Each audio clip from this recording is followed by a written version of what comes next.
जो साधक पवित्रता से, चाहे गृहस्थ में हो या विरक्त हो, नैष्ठिक ब्रह्मचारी हो या सीमित ब्रह्मचारी हो, सीमित ब्रह्मचारी कुछ वर्ष बाद फिर गृहस्थ में जाना है, नैष्ठिक ब्रह्मचारी आजीवन ब्रह्मचर्य रहना है, उसको इन 21 बातों को ध्यान पूर्वक सुनना चाहिए और अपने जीवन में उतारना चाहिए। पहली बात ये समझ लो कि वीर, प्राण और मन तीनों का एक तारतम्य है। ये परस्पर इनका घनिष्ठ संबंध है। इनमें से एक भी बिगड़ा तो तीनों बिगड़ जाएंगे। वीर बिगड़ा तो प्राण शक्ति कमजोर हो जाएगी, मन चंचल, अशांत, मलिन, पाप में हो जाएगा। मन बिगड़ा तो आपके प्राण कमजोर हो जाएंगे, वीर स्तंभित करने की शक्ति नष्ट हो जाएगी, वीर रोकने की शक्ति नष्ट हो जाएगी। प्राण स्थूल हुए तो मन चंचल हो गया, वीर नष्ट। तीनों का घनिष्ठ संबंध है, इसलिए एक को दृढ़ कर लो, किसी एक को, तो आपका सब संभलना शुरू हो जाएगा। मन को श्री जी के नाम में लगा दो, या प्राण वायु का संशोधन नाम जप करते हुए करो, या ब्रह्मचर्य पर दृष्टि डाल दो। एक ठीक हो जाएगा तो तीनों ठीक हो जाएंगे। मन शांत हो जाएगा, प्राण सूक्ष्म हो जाएंगे। यदि ब्रह्मचर्य ठीक है तो पहले ब्रह्मचारी को कब्ज से बचना चाहिए। बहुत सहज सरल उपाय है कब्ज नष्ट होने का।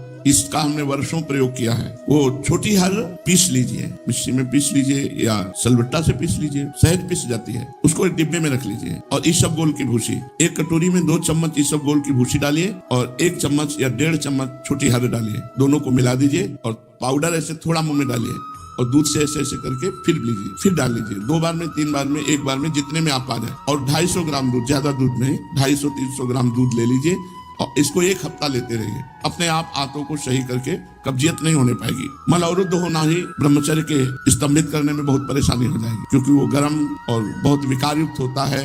जो कब्ज है कई रोग पैदा कर देती है। इसलिए ब्रह्मचारी को चाहिए कि प्रातः काल उठकर कम से कम 500 ग्राम पानी हल्का सा गर्म करके वज्रासन में बैठ करके धीरे धीरे 5-10 मिनट में पीना चाहिए। फिर 200-400 कदम टहल करके फिर शौच जाना चाहिए। आप देखना, आप कब्जियत की शिकायत खत्म हो जाएगी अगर आप ऐसे करेंगे। दूसरा, मैदा और पकवान और चाय, ये कब्ज बनाने वाली चीजें ब्रह्मचारी को नहीं लेनी चाहिए। जब तक 50 की आयु ना हो जाए तो चाय पीना ही नहीं चाहिए। चाय की जरूरत ही नहीं है। 50 के बाद ठीक है, 50 वर्ष की आयु हो गई, अब उसके बाद थोड़ा शरीर गर्म करने के लिए लेने लगी, कोई बात नहीं। लेकिन जवान साधक को चाय आदि की जरूरत नहीं है बेमतलब में। कुछ साधक काफी, और ये सब चीजें उनकी हैं जो बहुत ऑफिस में काम कर रहे हैं, जग रहे हैं, थोड़ी चाय ले ली, फिर गर्म हो गए, फिर सेवा में लग गए। साधक को नहीं लेना चाहिए। ब्रह्मचारी को चाय, कॉफी, ये चीजें कोई भी व्यसन नहीं लेना चाहिए। तीसरा, अत्यंत आवश्यक हो तो किसी को छुओ, नहीं छुओ मत। रोगी को छूने के लिए कोई परहेज नहीं है। मान लो कोई रोगी है, आप सेवा में लगे हो, तो उस समय कोई परहेज नहीं, पूरे बिल्कुल प्यार से उसकी सेवा करो। कहीं कोई तुम्हारा नुकसान नहीं होगा, क्योंकि भगवत भाव से सेवा कर रहे हो। आपने किसी को छुआ तो परेशानी हो जाएगी। इसीलिए बच के भगवत मार्ग में चलना है। अब वो कैसी पवित्रता से है, कैसे विचार वाला है, कैसे आचरण करता है, उसके सारे परमाणु शरीर में आप टच करेंगे, वो परमाणु आप में आ जाए। बच के। चौथा, किसी से अश्लील बातें मत करो। ब्रह्मचर्य रहना है तो गंदी बातें, भोग संबंधी बातें, अश्लील बातें न करें। पांचवा, बाल काढ़ना, काला लगाने लेना बालों में, मांग का, ये सब बिल्कुल नहीं। कपड़े, इसी 5वें में बाल, कपड़े, श्रृंगार, शौक, शौकीनी, ये सब ना करें, क्योंकि ऐसा करने से शरीर, मन, बुद्धि, ये तीनों रजोगुण से युक्त हो जाते हैं और साधक का पतन होने लगता है। एक साधक को देखा और स्वर्ण के ऐसे आभूषण का, किस लिए भाई? बोले निषेध है क्या आपका? बिल्कुल निषेध है। रज के पात्र में पाने का आदेश है। धातु के किसी भी तरह के व्यवहार को मना किया गया है। तो फिर तो महंगी वस्तुएं, इनको धारण करने की जरूरत ही नहीं है। शरीर राग त्यागना ही तो वैराग्य है। क्या कपड़े बदल लेना केवल वैराग्य है? शरीर राग त्याग, गर्मी सर्दी सहना, गाली अपमान सहना, दुख सहना, यही हमारा परम धर्म है। दुख सहना, तिरस्कार, अपमान, निंदा, ये जब हम सहते हैं तब हमारा परमार्थ पुष्ट होता है। छठवां, वही वस्तु पाओ जिसमें तुम्हें ज्यादा स्वाद न मिले और तुम्हारा स्वास्थ्य ठीक रहे। तुम्हारा शरीर बलयुक्त हो, सात्विक भोजन हो और स्वाद रहित भोजन हो। तो ऐसी चीज मत खाओ पियो जो तुम्हें बहुत पसंद है। सात्विक भोजन करो जो स्वाद रहित हो। सातवां, इत्र, फुलेल, सुगंधित द्रव्यों का लेपन बिल्कुल निषेध है ब्रह्मचारी के लिए। सुगंधित द्रव्य लगाना, इत्र, फुलेल लगाना, ये बिल्कुल निषेध है, नहीं लगाना चाहिए। आठवां, प्रतिदिन नियमानुसार व्यायाम करें। व्यायाम बहुत बार साधकों से कहते करो। देखो, एक मोटरसाइकिल भी सुबह जब स्टार्ट की जाती है, बहुत जोर से स्टार्ट की जाती है। खड़े खड़े उसको बहुत, वो एकदम गर्म हो गई, चल दी। तो ऐसे बहुत जोर से आधा घंटा स्टार्ट हो, दंड बैठक मारे, पसीना पसीना हो गए, सर के बल खड़े हुए, और भी आसन, प्राणायाम, व्यायाम, अगर ये करोगे व्यायाम तो ब्रह्मचर्य बहुत पुष्ट है। जवान को जवान 100-500 दंड मारी, 100-500 बैठक मारी, तब समझ में आता है हाँ ब्रह्मचारी, समझ में आवे कि ब्रह्मचारी व्यायाम करो, प्राणायाम करो, करो, मानो हमारी बात। हर साधक को, चाहे गृहस्थ साधक को, चाहे व्यक्ति, व्यायाम तो करना ही चाहिए। बहुत बड़ी औषधि व्यायाम है। प्रतिदिन नियमानुसार व्यायाम करो और भोजन उतना पाओ जितना आराम से पच जाए। 9, अच्छी तरह चबा चबा करके भोजन करो। कोई कोई तो ऐसे भोजन करते हैं, कवल गया वो अंदर गया। भगवान अंदर कोई मशीन कटिया काटने की थोड़ी लगी, आते हैं। 32 दांत भगवान ने इसलिए दिए कि 32 बार एक कवल को चबाओ, एकदम महीन लुगदी करके। 2 रोटी भी अगर ऐसे पाओगे तो बहुत बड़ा असर करेंगे, वो आपका पौष्टिकता बढ़ाएंगे। अरे जल्दी जल्दी जल्दी जल्दी, शास्त्र कहता है थोड़ा आहार करो लेकिन खूब चबा चबा करके आहार करो। और दांत सफाई रखनी चाहिए। पाचन शक्ति पर बहुत प्रभाव पड़ता है जब आप चबा के नहीं पाते हैं। कुछ दिन बाद आपका लीवर गड़बड़ हो जाएगा। आप चबा चबा के पाइए, थोड़ा पाइए, अधिक समय लगाइए। 40 मिनट में पाइए, 1 घंटे में पाइए, लेकिन चबा चबा करके पाइए। अगर हमारा भोजन चबा के जाएगा तो बहुत जल्दी पच जाएगा और स्वास्थ्यवर्धक होगा। थोड़ा अन्न भी बहुत शक्ति प्रदान करेगा। 10वां, 3 बार स्नान करना चाहिए ब्रह्मचारी साधक को। 3 बार ना हो सके तो 2 बार तो करना ही चाहिए। मुझे लगता है 2 बार तो प्राय सब लोग करते हैं, क्योंकि प्रातः स्नान और शाम के जब वाणी पाठ में आते हैं तो सब स्नान तिलक करके आते हैं। 11वां, अपने विचारों को रात्रि के सोते समय जांच कीजिए कि कितने मिनट गंदे विचार आए, किसके संग से आए, क्यों आए, कैसे हटाना चाहिए। 12वां, जहां रह रहे हो ऐसे स्थान पे होना चाहिए जिससे आपको शुद्ध वायु मिलती रहे। एकदम लॉक आसपास से बंद ऐसा नहीं, ऐसा होना चाहिए जिससे वायु क्रॉस होती हो। और वायु क्या है उसको कहते हैं अंग्रेजी में, जो है हवाइलेशन वो हवा क्रॉस होती हो, वेंटिलेशन, हवा क्रॉस होती हो, ऐसा रखना चाहिए अपने कमरे का कि एक दरवाजा खोल दिया, खिड़की खोल दिया, थोड़ा वायु शुद्ध आती रहे। 13वां, प्याज लहसुन ये चीजें भोजन में नहीं होनी चाहिए। अब इसके आगे वाली तो क्या वर्णन करें, मांस मछली, ये तो कभी नहीं खाना चाहिए, खाना ही नहीं चाहिए किसी को भी। प्याज लहसुन घोर तमोगुण पैदा करता है, इसे नहीं खाना चाहिए, ये संतों ने वर्जित किया है। इसमें कोई पाप नहीं है खाने में, पर ये तमोगुण है और भजन में बहुत विरोधी है, इसलिए इसे नहीं पाया जाता। जैसे कुछ संत सलगम नहीं पाते, गाजर नहीं पाते, बैंगन नहीं पाते, क्योंकि इनमें तमोगुण उत्पन्न होकर के भजन विरोधी वृत्ति आने की संभावना है। प्याज लहसुन तो खुला सब संतों ने निषेध किया है, जो हमारे भागवतिक मार्ग में चलने वाले। रात को रसेदार शाक या दही या छाछ नहीं खाना चाहिए रात के समय। ब्रह्मचर्य पालन करने वाले को इमली नहीं खानी चाहिए, किसी भी तरह की खटाई नहीं खानी चाहिए, अधिक तेल का प्रयोग नहीं होना चाहिए, लाल मिर्च नहीं होनी चाहिए, कोई भी गरम मसाला नहीं होना चाहिए।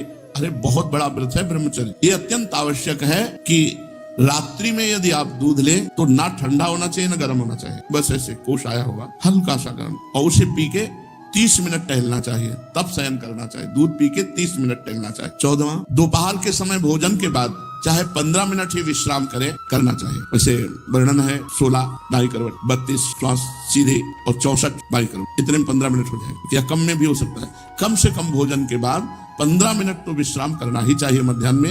यदि रात्रि में आप जगते हैं तो मध्याह्न में सो सकते हैं। सायंकाल के भोजन में बहुत सात्विकता होनी चाहिए, कोई भी गरिष्ठ पदार्थ नहीं होना चाहिए। सायंकाल तो बस मूंग की दाल और रोटी, 2 रोटी ले ली, मूंग की दाल ले ली, बस। अब शयन के समय 250 ग्राम आधा लीटर दूध हो गया, बहुत हो गया। अब देखो इतना सब खान पान है और ना तो शरीर में मांस है और ना चेहरे पे तेज है, तो खान पान का मतलब क्या, बहुत ज्यादा बोझा डाला जा रहा है। थोड़ा खाओ भी तेज जागृत होगा। 15वां, दिन में नहीं सोना चाहिए। अब ये अभ्यास किया है तो रात्रि में जगने पर भी दिन में नहीं आती ही नहीं। जैसे लेटे भी ला तो एक ऐसी सरसराहट सी शरीर में होती कि उठ के बैठ गए, कभी टहल रहे, पूरी दोपहर ऐसे करती है। रात्रि में 8, 9, 11, 12 जगने के टाइम, ये 11 और 12 के बीच, 8, 9 के बीच में शयन करना। मध्याह्न में 1 मिनट भी नहीं देना। अभ्यास योग युक्तेन चेतसा नान्यगामिना, अभ्यास किया जाए तो हम हर विषय पर विजय प्राप्त कर सकते हैं। तो रात्रि में जो बहुत जगते हैं, मान लो सेवाएं हैं, पूरा का पूरा श्री जी का श्रृंगार करते हैं बच्चे, जो साधक संतजन, उनके लिए है कि आप 3 घंटे सो सकते हैं।